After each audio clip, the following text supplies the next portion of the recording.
श्री स्वामी समर्थ सर्वांना। आजच्या दिवशी तुम्हाला कुठले कुठले अध्याय गुरुचरित्राचे वाचायचे आहेत ते आपण बघूया आज। सगळ्यात अगोदर तुम्हाला 12वा अध्याय हा वाचायचा आहे, ज्यामध्ये नरसिंह सरस्वतींची माता अंबा भवानी त्यांना विनंती करत आहेत की ते संन्यास न घ्यावं।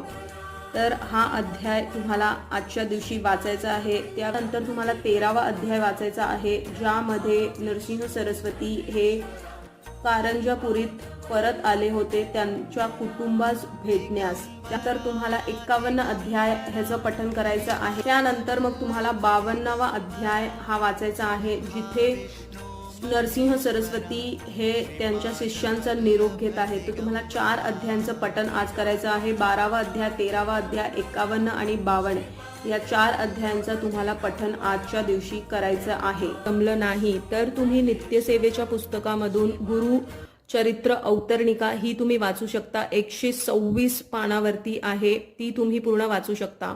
ह्याच्या व्यतिरिक्त तुम्हाला आज 3 मुख्य मंत्रांचा जाप करायचा आहे। तो आहे दिगंबरा दिगंबरा श्रीपाद वल्लभ दिगंबरा, आणि महत्वाचा जो मंत्र जाप करायचा आहे तो आहे ओम श्री सरस्वतेय नमः, ओम श्री सरस्वतेय नमः। या मंत्राचा तुम्हाला आज जाप करायचा आहे।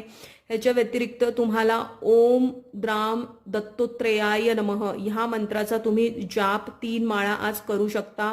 दत्तात्रयांच्या देवळात जा, स्वामींच्या मठात जा, त्यांना पिवळी फुलं, पिवळा भोग अर्पण करा, घरी पिवळा नैवेद्य दाखवा, पिवळ्या गोष्टींचा नैवेद्य दाखवा। अशा प्रकारे तुम्ही आजच्या दिवशीची सेवा त्यांच्या चरणी तुम्ही रुजू करू शकता।